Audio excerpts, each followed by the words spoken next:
सहकारी federation limited के नवनिर्मित व्यवसायिक कॉम्प्लेक्स के उद्घाटन कार्यक्रम में उपस्थित भारतीय जनता पार्टी के क्षेत्रीय अध्यक्ष श्री सहजानंद राय जी, माननीय विधायकगण श्री महेंद्र पाल सिंह जी, श्री राम चौहान जी, डॉक्टर कमलेश पासवान जी, श्री राजेश तिवारी जी, उत्तर प्रदेश सहकारी ग्रामीण विकास बैंक से जुड़े हुए हमारे सभापति श्री संतराज यादव जी, जिलाध्यक्ष श्री विष्णु सिंह जी, उत्तर प्रदेश राज्य निर्माण सहकारी संघ के निदेशक श्री मार्कंडेय राय जी, सभापति जिला सहकारी संघ श्रीमती सुमन सिंह जी, श्री राधेश्याम सिंह जी,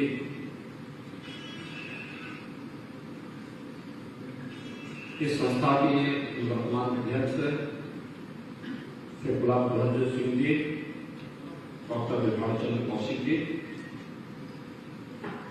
सहकारिता के प्रति भावना रखने वाले सभी उपस्थित महानुभाव और भाइयों बहनों, मैं जिला सहकारी फेडरेशन लिमिटेड को इस व्यावसायिक कॉम्प्लेक्स के निर्माण के लिए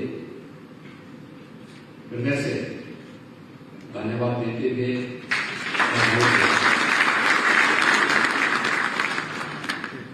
मुझे प्रसन्नता है कि जहां आज से 6 वर्ष पहले अतिक्रमण था,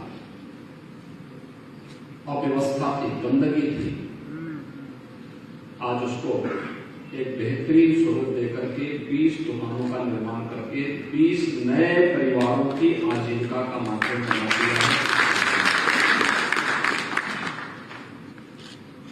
यही सहकारिता है।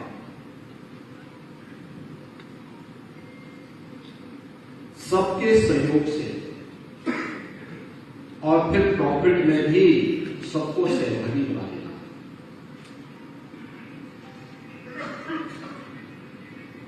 जिला सहकारी फेडरेशन को अपनी इनकम बढ़ाने का अवसर प्राप्त हुआ। इनकम बढ़ाने के बाद उन्होंने उस पूंजी को थोड़ा थोड़ा पैसा इकट्ठा करते हुए जमा किया, इसलिए देनदारी से मुक्त होने के साथ साथ इस व्यवसायिक कॉम्प्लेक्स का निर्माण भी कर दिया। अब इस संस्था के पास एक अस्थायी आय का स्रोत हो गया। यानी ये जो 20 दुकानें बनी हैं, जब तक ये कार्य करेंगे हर 3 या 5 वर्ष में इनका रिन्यूअल होता रहेगा और जिला सहकारी फेडरेशन को उसकी इनकम से पैसा मिलता रहेगा। इस पैसे का उपयोग यहां पर इससे जुड़े हुए जो डेलीगेट्स होंगे और आम जनता की सुविधा के लिए यह फेडरेशन इसका बेहतर उपयोग कर पाएगा। भाइयों बहनों, आप सब जानते हैं सहकारिता आंदोलन वास्तव में भारत की मूल विकास की आत्मा रही है। जिन राज्यों ने सहकारिता कि वास्तविक महत्व को समझा, वे राज्य विकास की दौड़ में काफी आगे निकल गए। लेकिन जिन राज्यों ने इसकी उपेक्षा की या बहुत लोग इसमें हावी हो गए, वे राज्य विकास की दौड़ में पिछड़ गए। राज्य के पिछड़ने का मतलब हर व्यक्ति की प्रति व्यक्ति आय में कमी है, लोगों के चेहरे की खुशहाली को दूर करने की एक सवालपूर्ण चेष्टा है। और यह उत्तर प्रदेश जैसे राज्य में हुआ एक शरारत के तहत हुआ। जिन राज्यों ने सहकारिता आंदोलन को मजबूत किया, वे राज्य विकास में काफी आगे बढ़ गए। लेकिन हम सब आभारी हैं प्रधानमंत्री मोदी जी के, जिन्होंने सहकारिता के इस महत्व को ध्यान केंद्रित करते हुए पूरे देश के अंदर फैलाने का प्रयास किया और आज भारत सरकार ने सहकारिता को भी एक मंत्रालय के रूप में गठन करते हुए देश के गृह मंत्री अमित शाह जी को ही इस मंत्रालय का दायित्व दिया है और सहकारिता आंदोलन आज देश के अंदर तेजी के साथ फैलता हुआ दिखाई दे रहा है। इस सहकारिता सबकी सहभागिता से विकास के नए नए आयाम स्थापित करते हैं और इस कार्यक्रम को बहुत बेहतरीन तरीके से आगे बढ़ाया जा सकता है। यह किसी भी प्रकार के नौकरशाही से मुक्त आम जन की सहभागिता से उनके द्वारा चुने गए डायरेक्टर होंगे, उनके द्वारा चुने गए सभापति होंगे, उनका एक निश्चित कार्यकाल होगा, उनके बायलॉज के अनुसार उनकी कार्य पद्धति होगी और वह हर एक किसान को बीज से लेकर बाजार तक पहुंचाने की सुविधा, उस प्रॉफिट में मिलने वाली जो उसका लाभांश में सहभागी बनाने की व्यवस्था, इन सभी के साथ जोड़ने का एक बेहतरीन कार्य कर सकता है। क्या स्थितियां थी 2017 के पहले उत्तर प्रदेश में? 16 हमारे सहकारी बैंक ऐसे थे, जिला सहकारी बैंक ऐसे थे जिनके लाइसेंस ही रिजर्व बैंक ने निरस्त कर दिए। वहां फंसी हुई पूंजी ब्लॉक हो गई थी और स्वाभाविक रूप से कोऑपरेटिव बैंक में पैसा किसका रहता है? छोटे किसानों का, छोटे व्यवसायियों का। वे तबाह थे, किसी को बेटी की शादी करनी होती थी, किसी को कोई अपने बेटे को कहीं पढ़ाने के लिए भेजना होता था, पैसा नहीं मिलता, वो घूमता रहता था, भटकता रहता था। कुछ पैसा राज्य से दिया गया, कुछ भारत सरकार ने पैसा दिया। आज उनमें से ज्यादातर बैंक फिर से अपने पैरों पर खड़े हो चुके हैं। लेकिन ये चीजें दिखाती हैं कि जब भी सहकारिता के आंदोलन में गलत तत्व तो घुसपैठ करेंगे, माफिया प्रकृति के तत्व तो हावी होंगे, तो वह विकास को पूरी तरह बाधित कर देंगे और विकास के बाधित होने का मतलब आम जन को तबाह कर देंगे। ऐसे ही जैसे आज आप गोरखपुर में देखते होंगे, जब यहां गैंगवार होता था तो गैंगवार दो माफिया गैंग करते थे, लेकिन पहचान का संकट हर गोरखपुर वासी के सामने खड़ा होता था। ये कहीं भी जाता था बाहर तो हर व्यक्ति संदेह के निगाहों से देखता था। कोई यहां के नौजवानों को कोई बैंक लोन नहीं देना चाहता था, कोई अच्छा व्यवसायी उद्यमी गोरखपुर में निवेश नहीं करना चाहता था, विकास का कोई बड़ा कार्य नहीं हो सकता था,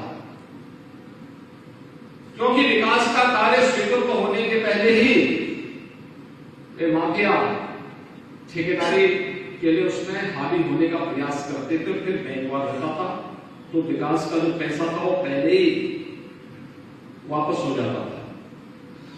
आज आप देख रहे होंगे गोरखपुर के अंदर थोड़ा सा प्रयास हुआ, माफिया गिरोहों पर जैसे शिकंजा कसा गया प्रदेश भर में। आज परिणाम आपके सामने है कि प्रदेश के बारे में हर व्यक्ति अच्छी धारणा रखता है। आज प्रदेश के विकास के बड़े बड़े कार्य हो रहे हैं, हर तबके की आय बढ़ रही है और विकास की प्रक्रिया के साथ हर व्यक्ति जुड़ता हुआ दिखाई दे रहा है।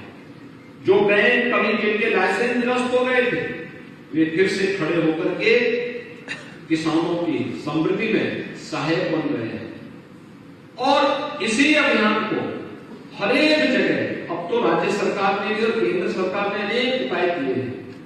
सरकार ने कहा है कि हर एक पैक्स को हम लोग 10 लाख रुपए तक की एक व्यवस्था देंगे जहां पर वह आसानी से अपनी कार्य पद्धति को आगे बढ़ा सके।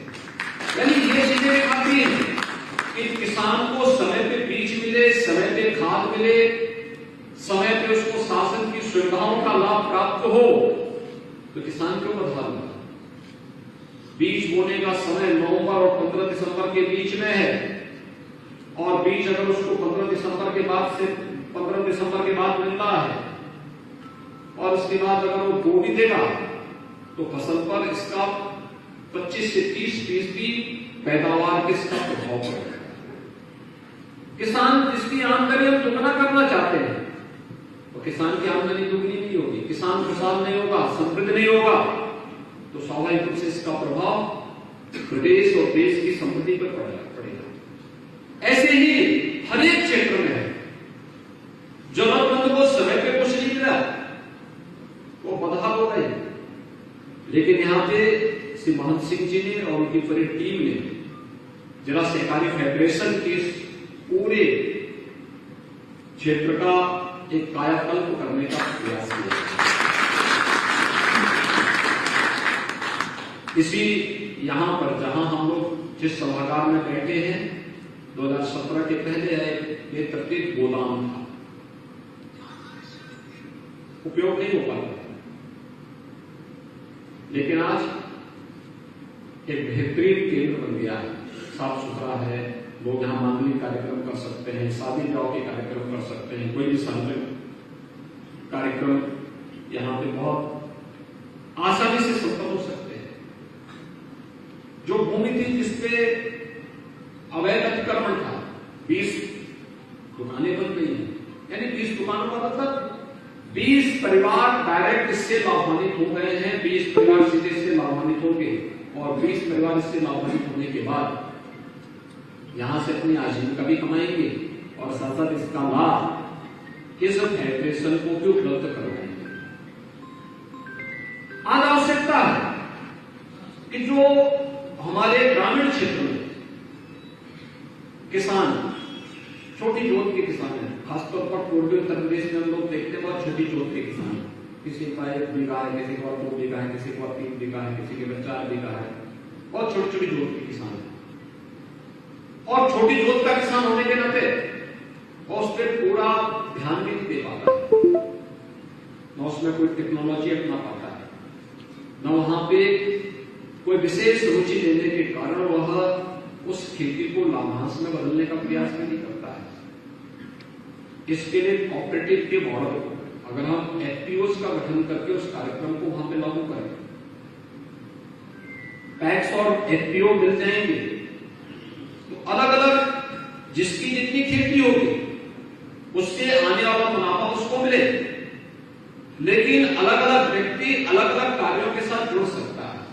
कुछ लोग खेती बाड़ी का कार्य कर रहे हैं, कुछ लोग फूड प्रोसेसिंग के साथ कर रहे हैं, कुछ लोग पैकेजिंग के साथ जुड़ रहे हैं, कुछ लोग मार्केटिंग के साथ जुड़ रहे हैं, यानी अलग अलग टीम को और नए लोगों के रोजगार के सृजन भी होंगे। और दूसरा, गांव में ही एफपीओज का गठन करके अगर हम गोदाम का निर्माण करते हैं, वेयर हाउस बनाते हैं, तो आप देखेंगे कि वे वेयर हाउस एक नई आय के स्रोत बनेंगे।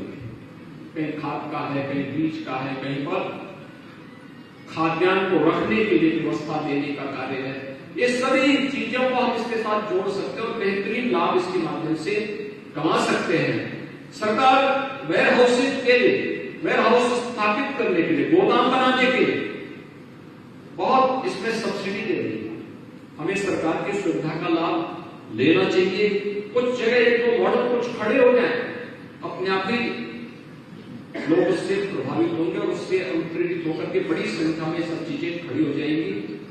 मैं महंत सिंह जी को और उनकी पूरी टीम को इस अवसर पर बधाई देता हूं कि उन्होंने इस कार्यक्रम किया है और इस कार्यक्रम के साथ यह एक नई प्रेरणा है बहुत सारे लोगों के लिए। क्योंकि अक्सर होता है कि व्यक्ति जब किसी पद पर चुना जाता है तो उस पद पे चुने जाने के बाद वह टाइम पास ज्यादा करता है, अपनी सुविधा को ज्यादा देखता है, मुझे क्या मिलेगा। और जो व्यक्ति केवल अपने बारे में सोचता है उसका कार्यकाल कभी यशस्वी नहीं हो सकता। जब वह उस संस्था के बारे में सोचता है, उस संस्था के हित के बारे में सोचता है, उसके अनुसार रणनीति तैयार करता है, कार्यक्रम बनाता है, तो कार्यकाल भी यशस्वी होता है और यादगार कार्यकाल के कारण व्यक्ति एक लंबे समय तक स्मरणीय होता है, लोगों के लिए स्मरणीय होता है। जवाब कोई भी लेना, अगर हमें दायित्व मिला है तो इसकी पूरी जवाबदेही हमारी है, इसको बैठने नहीं देंगे। हमारा दायित्व होता है सबसे पहला काम तो क्या, जिस स्थिति में मिला है पहले हमें उसको मेंटेन करके रखना, अब उससे और अच्छा करने का प्रयास, और अच्छा, हर स्तर पर और अच्छा करने का प्रयास। जब व्यक्ति अपने स्तर पर ईमानदारी पूर्वक प्रयास करता है तो उसके एक बेहतरीन परिणाम आते हैं, और एक बेहतरीन परिणाम यहाँ पे जिला फेडरेशन के रूप में यहाँ पर श्री मोहन सिंह जी ने जो कार्य किया, श्री मोहन सिंह जी आज कार्यक्रमों को आगे बढ़ाने का प्रयास हो रहा है, और मुझे बड़ा विश्वास है कि ऐसे ही सभी कोऑपरेटिव सोसाइटीज को इस दिशा में आगे बढ़कर के अपने कार्यक्रमों को आगे बढ़ाना चाहिए, अपने अवैध अतिक्रमण से मुक्त करके लोगों को एक स्वस्थ और स्वच्छ वातावरण देकर के उन्हें अपनी संस्था की इनकम को अधिक से अधिक बढ़ाने का प्रयास होना चाहिए, जिससे उस सरकार पर निर्भरता कम हो सके। जहां पे अच्छे कोऑपरेटिव सोसाइटीज हैं वे उदाहरण पर नहीं है, और कुछ कोऑपरेटिव सोसाइटीज तो ऐसी हैं जिनकी इनकम बहुत सारी राज्य सरकारों की इनकम से ज्यादा है। आप अनुमान कर सकते हैं, आखिर उस सोसाइटीज को किसी व्यक्ति ने चलाया होगा, किसी महापुरुष ने प्रारंभ किया होगा, और आज वे बहुत अच्छा लाभांश प्राप्त कर रही है, तो अपने लाभांश का लाभ अपने डेलीगेट्स को भी देती है और अपने साथ जुड़े हुए किसानों को भी सीधे सीधे देती है। हमें भी इस दिशा में एक नया प्रयास प्रारंभ करना चाहिए। मैं इस अवसर पर एक बार फिर से जिला सहकारी फेडरेशन को इस कार्य के लिए हृदय से बधाई देता हूं और विश्वास व्यक्त करता हूं यह कार्य अन्य क्षेत्रों में भी, अन्य कोऑपरेटिव सोसाइटीज भी इसका लाभ लेकर के अपने क्षेत्र में बेहतरीन करने का प्रयास करेंगे, जिससे प्रधानमंत्री जी की मंशा के लिए नए भारत के निर्माण में कोऑपरेटिव सोसाइटीज की एक बड़ी भूमिका हो पाएगी। आप सबकी प्रति मेरी शुभकामनाएं। धन्यवाद। जय हिंद।